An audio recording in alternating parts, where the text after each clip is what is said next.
வணக்கம். சற்று முன் கிடைக்கப்பெற்ற மிக முக்கியமான செய்தி ஒன்று வெளியாகியுள்ளது. மீண்டும் 500 அதிமுகவின் நிர்வாகிகள் மற்றும் தொண்டர்கள் கூண்டோடு ராஜினாமா செய்ய முன்வந்துள்ளனர். அதிமுகவில் என்னதான் நடக்கிறது? பல்வேறு பிரச்சனைகளும் குழப்பங்களும் அதிமுகவில் மிகப்பெரிய அளவில் தோல்விற்கு வழிவகுத்து கொண்டிருக்கிறது. இதற்கு உடனடியாக நடவடிக்கை எடுக்க வேண்டும். அதிமுகவை பொறுத்தளவிற்கு மிகப்பெரிய அளவிலான மாற்றங்கள் உருவாக வேண்டும் என்றால் முதலில் எடப்பாடி பழனிசாமியின் தலைமையை மாற்றுங்கள். நாம் பலமுறை கூறிவிட்டோம், எடப்பாடி சரியில்லை, அவரது செயல்பாடுகளும் சரியில்லை.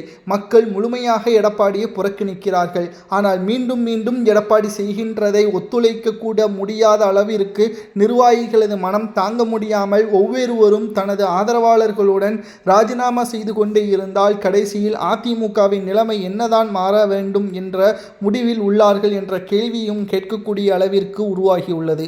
கிட்டத்தட்ட அதிமுகவில் எடப்பாடி பழனிசாமி அவர்கள் அதிமுகவின் பொதுச் செயலாளராக பொறுப்பேற்பதற்கு முன்பாக சசிகலா அவர்கள் அன்றைக்கு கூவத்தூரில் எடப்பாடியை அடையாளம் காட்டினார்கள். ஆனால் எடப்பாடி செய்தது என்ன? சசிகலாவிற்கு துரோகம். அதனைத் தொடர்ந்து ஓபிஎஸ்ஸிற்கும் புறக்கணித்தார். எடப்பாடி பழனிசாமியின் பின்னால் நின்ற மாஜி அமைச்சர்களையும் தற்பொழுது புறக்கணித்துள்ளார். 11 தேர்தல்களில் தோல்விற்கு காரணம் நான் கிடையாது, நிர்வாகிகள்தான் என்றார். தற்பொழுது 3வது இடத்திற்கு வந்த பிறகும் தனது குடும்ப உறுப்பினர்களை அதிகார மையத்திற்கு வர வேண்டும் என்பதற்காக அழுத்தமும் கொடுப்பது எடப்பாடி பழனிசாமி அவர்கள்தான். ஆனால் இப்பேற்பட்ட ஒரு சூழலில் அதிமுகவின் தொண்டர்களது மனதில் இருக்கக்கூடிய காயங்கள் கோபங்களுக்கு முற்றுப்புள்ளி வைக்கும் விதமாக எடப்பாடி இதுவரைக்கும் எந்த ஒரு செயல்பாடுகளையும் மேற்கொள்ளவில்லை. அது மட்டுமல்ல, அதிமுகவில் நடைபெறக்கூடிய பிரச்சனைகளுக்கு எடப்பாடி தான் காரணம்.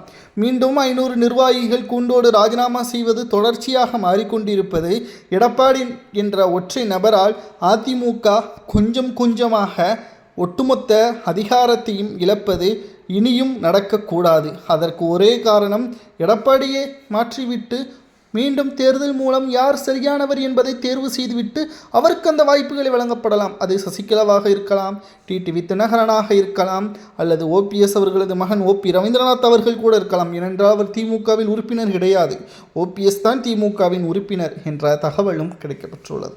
இப்பேற்பட்ட ஒரு அரசியல் கள நிலவரத்தில் எடப்பாடி பழனிசாமி அவர்களை எதிர்க்கக்கூடிய ஒரே ஆயுதமாக தற்பொழுது மிகப்பெரிய அளவிற்கு மாற்றுக்கருத்துகளை உருவாக்கியுள்ள அரசியல் களம் மிகப்பெரிய அளவிலான மாற்றங்களையும் தற்பொழுது பேசும் பொருளாக மாறியுள்ளது.